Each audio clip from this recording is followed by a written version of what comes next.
My name is Amara. This is the story of how I found myself living a double life, full of secrets, danger, and forbidden love in Equatorial Guinea. It all started in 2016, when I got a job with the National Financial Investigation Agency NFIA in Malabo, the capital city of Equatorial Guinea. I had studied international finance and criminal law in France and returned to Africa with dreams of making a difference. I never expected what would happen next. My job at the NFIA was to investigate money laundering, corruption, and illegal financial activities. It was serious work. We had to be very careful. Many powerful people didn't want us finding the truth. The first time I met Baltasar in Gonga, I was in a small meeting room at the agency. He walked in wearing a dark grey suit, his face calm but full of power. Everyone stood up when he entered. He was the Director General, the head of the entire agency. He had a deep voice and sharp eyes. When he looked at me, I felt like he could see all my thoughts. He nodded slightly at me, and I nodded back. That was all. But from that moment, I couldn't stop thinking about him. I later learned that Baltasar was married with 3 children. He had a strong reputation. He was feared and respected. But something about him made me want to understand him more. A few months later, I was assigned to a special team investigating illegal oil money transfers. The team was small, just 5 people. Baltasar was leading it directly. We worked long hours together. Sometimes we stayed in the office until midnight, drinking strong coffee and reading documents. Baltasar was quiet, but when he spoke, everyone listened. He started asking me for my opinion in meetings. Slowly, I felt like I was earning his trust. One night, I stayed later than everyone else. Baltasar was still there. It started raining heavily outside. I was staring at a financial report when he came into my office. "You're very focused," he said. I laughed nervously. He looked at me for a long time and said, "You work harder than anyone else here." Then, for the first time, he smiled. That was the beginning. At first, it was just small things: texts late at night, private conversations in quiet corners, little jokes no one else understood. Then, one night, after we had dinner with a foreign financial diplomat, he offered to drive me home. We didn't talk during the ride. When we arrived at my apartment, he parked the car and looked at me. "This is wrong," he said. "But I can't stop thinking about you." I was silent. I felt the same. He leaned in and kissed me. It was the kind of kiss that changes everything. I still remember the way Baltasar used to kiss me in his office. Every moment with him felt like something out of a slow, quiet dream, the kind that you don't want to wake up from. His office was always a little dark, even during the day. The blinds were half closed, and the sunlight would peek through in soft lines across the desk and the floor. The air smelled like books, coffee, and something warm, maybe the cologne he always wore, something woodsy and deep. There was always quiet music playing from a small speaker on the shelf behind him. It was soft, like jazz or old Spanish guitar, and it filled the space like a whisper. When I entered his office, I could feel the change in the air. It was like time slowed down there. I would close the door gently behind me, and Baltasar would look up from his papers with that small smile, the one that only he could do. His eyes would soften, like he had been waiting for me all day. "Come here," he would say, quietly, and I would. I would walk to his desk, where he was sitting in that big, leather chair that creaked just a little when he leaned back. He'd hold out his hand, then I'd take it, always warm and strong. He would pull me gently toward him, guiding me around the desk until I was standing between his legs. Then he'd rest his hands on my hips, look up at me with those dark, thoughtful eyes, and for a second, he wouldn't say anything at all. He just looked like he was memorizing me. Then, slowly, so slowly, he would lean forward and kiss me. His lips were always warm. Gentle at first, just a soft brush, like he was asking permission, even though we both knew I'd already given it. Then he would deepen the kiss, one hand moving up to the back of my neck, fingers threading through my hair. He would hold me like I was something delicate, like a secret he didn't want to break. Sometimes, his other hand would move to the small of my back, pulling me closer. And I would lean into him, my arms around his shoulders, feeling the rise and fall of his chest, the steady heartbeat under his skin. The office around us would disappear. There was no one else, no clock ticking, no world outside. Just the two of us, and the silence filled with breath and feeling. Sometimes, he would whisper my name against my lips before kissing me again. Sometimes, he'd say nothing, just sigh quietly, like kissing me gave him peace. There were days when the kiss was soft and short, just a taste, just a reminder. And other days, it lasted longer, slow, deep, full of things we didn't have to say. When we finally pulled apart, he would rest his forehead against mine and smile. He'd run his thumb along my jaw or kiss the tip of my nose.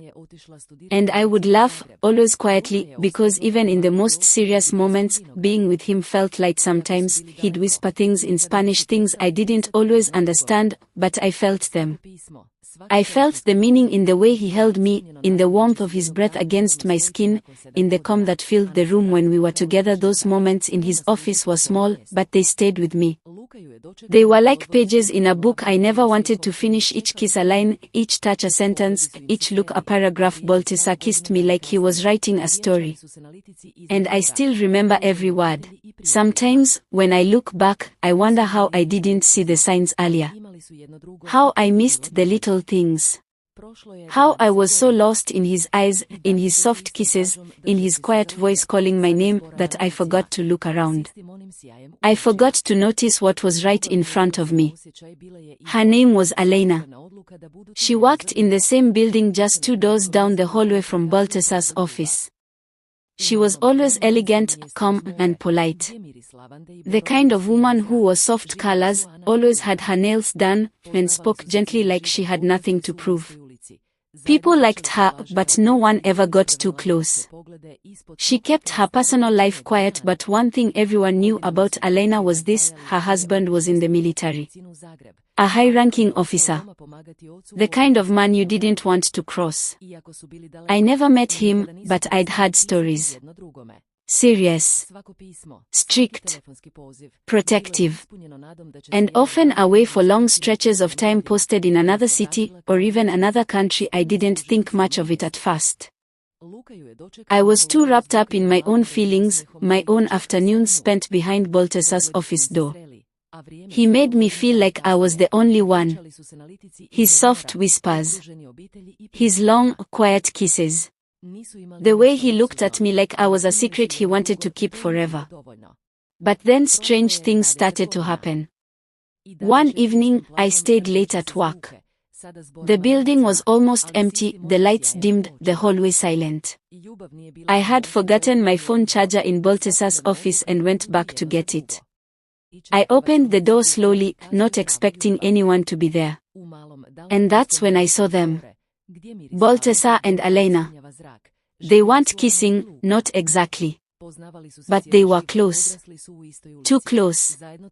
She was standing in front of his desk, her hand resting lightly on his chest, and he was looking at her the same way he used to look at me. The air between them was heavy, silent, full of something unspoken but clear as day. They didn't see me.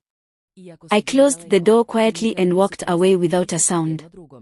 My heart was racing, my hands cold. I told myself it was nothing. Maybe they were just talking. Maybe it didn't mean what I thought it meant. But I knew better. After that day, I started watching.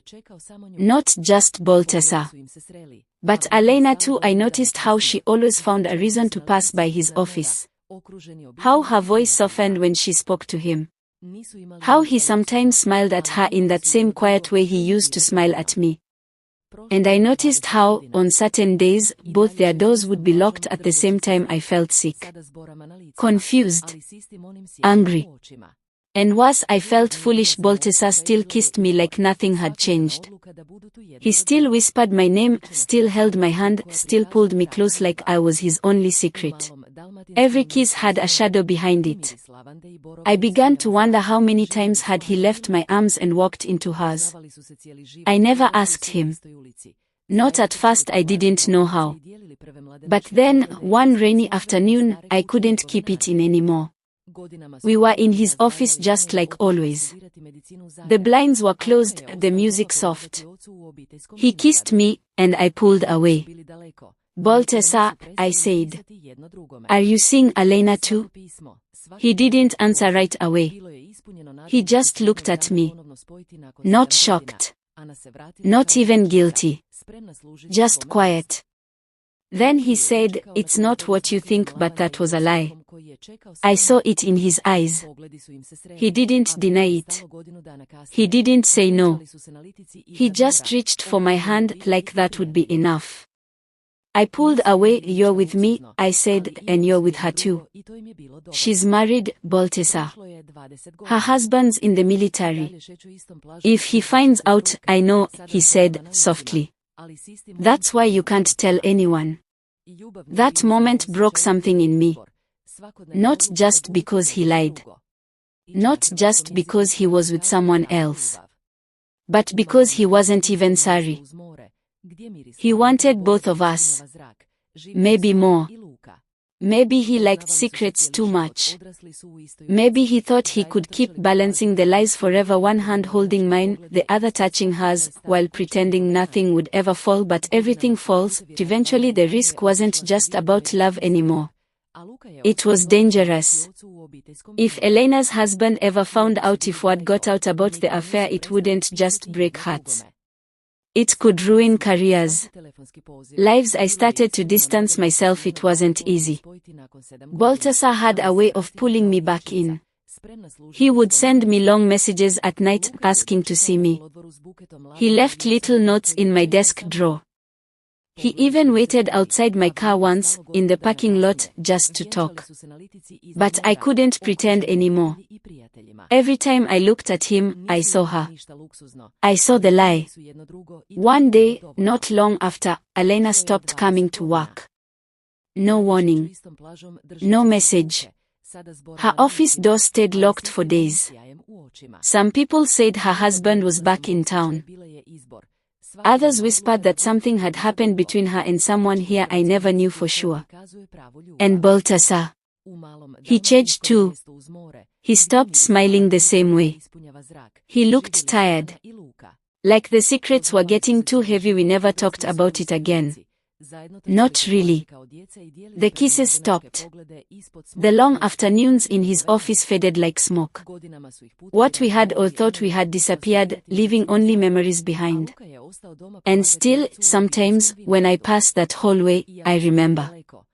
The kisses, the lies, and the silence between them.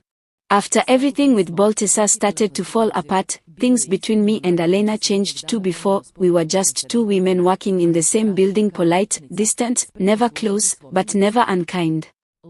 We smiled in the hallway. We nodded in meetings. We acted like we had nothing in common. And maybe back then, that was true, but everything changed the moment I found out about her and Baltasar. Even though we never said a word about it to each other, we both knew. We knew we were sharing him, his time, his attention, his kisses. Maybe not at the same time, not on the same days. But we were connected now in a quiet, poisonous way. We were stuck in a triangle none of us admitted to. And even though he was the one playing both sides, somehow, it was her I started to hate. It began with the small things. When we passed each other in the hallway, I stopped smiling. She stopped nodding. We would look at each other with eyes full of hidden fire, quiet, slow-burning jealousy. If she saw me walking out of Baltasar's office, her lips would tighten just a little. If I saw her sitting too close to him during a meeting, I would bite the inside of my cheek until it hurt. Neither of us said anything. We didn't have to. We were enemies now. Not in loud fights or screaming matches, but in cold stares, sharp silences, then moments heavy with things unsaid. We started competing. At work, I began to push myself harder, better presentations, longer hours, faster emails, not just to succeed, but to win, to be noticed more than her. To have more meetings with Baltasar. To be seen walking into his office more than she did, and she did the same. She started dressing just a little more carefully, her hair always perfect, her lipstick always matching her blouse. She laughed louder at his jokes. She made sure her perfume stayed in the hallway even after she walked away. She began talking more in meetings, always with a soft, confident voice that made people listen. It was a silent war fought with looks, with glances, with footsteps down the hallway. We were careful, always polite in front of others, but underneath every word was a second meaning. Under every compliment was a hidden stab. Under every smile was a challenge. I remember one day clearly, Baltasar had called a meeting with just the two of us, me and Elena, to work on a project. I didn't want to go. I knew it would be a disaster. But I went anyway, hoping to keep my face calm, my voice steady. We sat across from each other, papers on the table between us. Baltasar stood at the head of the table, explaining something, but I wasn't listening. I was too focused on how Elena kept looking at him with soft eyes, how he brushed her arm once without even thinking, how she smiled just a little too long. At one point, she looked at me and said, sweetly, "I think, Baltasar, and I already talked about that idea last week. Isn't that right?" She didn't say it to be helpful. She said it to remind me that she was always one step ahead. That he had been with her before he was with me. That she still had him. I smiled back, cold and sharp. "Of course," I said. "You two must talk a lot." When the doors closed, her eyes flashed. Just for a second. But it was enough. Baltasar looked between us. I saw the confusion on his face. Maybe even a little fear. He knew something was happening, but he didn't know how deep it went. He thought he was the one in control. But by then, he wasn't. He was just the spark. The fire was between us. After that meeting, things only got worse. She started ignoring me completely. Pretending I didn't exist. If I walked into the room, she looked the other way. If we were in the elevator together, she stared at her phone like I was invisible. And I did the same. I started speaking to her only when I had to, short, clipped words, no extra warmth, no eye contact. I blocked her on social media. I avoided her at office lunches. I told myself I didn't care. But I did. I cared because every time I looked at her, I saw everything I hated. I saw what I wasn't. What I couldn't be. I saw the woman who took the part of Baltasar that I thought belonged to me. And I think she saw the same in me. One evening, I stayed late again. I hadn't done that in weeks. I just couldn't go home. I sat at my desk, staring at my screen, pretending to work, when I heard footsteps. Soft. Slow. It was Elena. She didn't see me. She walked straight to Baltasar's office and opened the door without knocking. I sat there, frozen. A few seconds later, the door closed behind her. I sat in the dark office for what felt like hours, staring at that closed door. I couldn't hear anything. But I didn't need to. I knew what was happening, and that night, I cried. Not because I still loved him. But because I hated how much I let myself fall into the game. How I let my pride turn into poison. How I let jealousy take over everything, even my kindness, even my peace. Me and Elena. We were never just co-workers again. We became enemies, not because of love, but because of the ugly thing it became when shared. Because of the pain that comes when you give your heart to someone who doesn't protect it. Because of a man who kissed too many lips and told too many lies. Weeks that followed were full of tension. Thick, heavy silence settled over the office like a cloud that wouldn't lift. Something in the air had changed. I could feel it in the way people spoke more quietly. I could see it in the way Elena avoided certain hallways, and how Baltasar kept looking over his shoulder like something was chasing him. It was only a matter of time before everything fell apart. Elena's husband had come back. Rumors started fast, whispers in the break room, quiet voices in the elevator. Someone had seen a man waiting outside the building. A tall man in a dark green military jacket. Strong. Serious. Angry. That was him. Colonel Joaquin Alvarez. People said he didn't smile. That his eyes were like steel. That he had a voice that could freeze you in place and make you stand straight like a soldier even if you were just an accountant. He had returned from a long assignment overseas. Everyone thought he'd be home for only a few days. But now he was showing up unannounced. Following Elena's car. Asking questions at the front desk. Waiting for her outside, and then he started asking about Baltasar. That was when everything changed. Baltasar, usually so calm, started acting strange. He kept checking his phone. He would close his blinds tighter. He cancelled meetings. Sometimes he didn't show up at all. One day, I walked past his office and found him just standing there, staring out the window, not moving. Not even blinking. He looked tired, pale, nervous. I knew he knew. Everyone knew the secret was no longer safe. And it happened. It was a Wednesday afternoon. Sunny. Quiet. Too quiet. I was at my desk when I heard the shouting.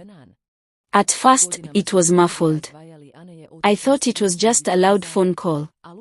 But then I heard a deep, sharp voice echoing down the hallway, full of rage. Full of betrayal. I stood up. Others did too. Heads popped out of offices. People stopped typing. Where is he? The voice roared. It was Colonel Joaquin. He had come inside. No security guard dared to stop him.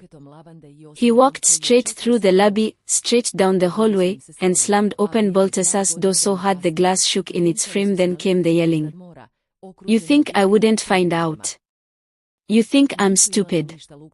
I couldn't see what was happening, but I heard every word. And then I heard Baltasar's voice. Calm. Cold. Trying to stay in control. Let's talk about this outside, he said. Let's not make a scene. But the colonel laughed. A dry, bitter laugh that had no humor in it. Oh, now you care about scenes. You didn't care when you were sleeping with my wife. And then, the sound of something crashing. A chair, maybe. A desk. Someone shouted. A woman screamed from down the hall. I rushed forward with a few others, but we were too late. By the time we reached Baltasar's office, the door was wide open inside. Papers were everywhere. A chair had been knocked over. A framed photo had shattered on the floor. And in the center of the room, Baltasar and the colonel were locked in a fight. Fists flew. Blood spilled. It was messy. Loud. Violent. Baltasar tried to defend himself, but the colonel was strong, military strong. Years of training. His fists landed with heavy, angry force. One punch hit Baltasar's jaw, and he stumbled back, knocking over a lamp. Another hit him in the stomach. Baltasar groaned, falling to his knees. Security finally rushed in and pulled them apart. Elena arrived seconds later. She looked like she hadn't slept in days. Her face pale. Her eyes wide. She stared at the scene in front of her husband breathing heavily, his knuckles bleeding. And Baltasar, bruised and broken on the floor. No one said anything. It was too late. The truth had exploded into the open, and now there was no taking it back. Elena's husband turned to her and didn't even shout. He just said, in a low, deadly voice, I gave you everything. And you gave me this. And then he walked out. He didn't look back. Elena stood there, frozen. She didn't cry. She didn't speak. She just looked at Baltasar like she couldn't believe it had all come to this. And I stood at the back of the crowd, watching. I felt everything all at once: shock, pain, relief. A strange emptiness in my chest. Because this wasn't a love story anymore, it was a wreck. Baltasar didn't come back to work after that day. There were rumors he resigned. Some said he was suspended. Others said he left the city. I never found out the full truth. I never saw him again. Elena came back once just to clear her office. She moved quickly, her head down. No one spoke to her. No one dared. Her husband filed for divorce, they said. Quietly. No one knew where she went after. And me? I stayed. For a while. But I was never the same. I stopped waiting for footsteps in the hallway. I stopped wondering who Baltasar was texting. I stopped watching doors close behind Elena. Because in the end, everything we thought was secret came out into the light, raw, ugly, and painful. Love shouldn't be built on lies. And when it is, it burns everything it touches.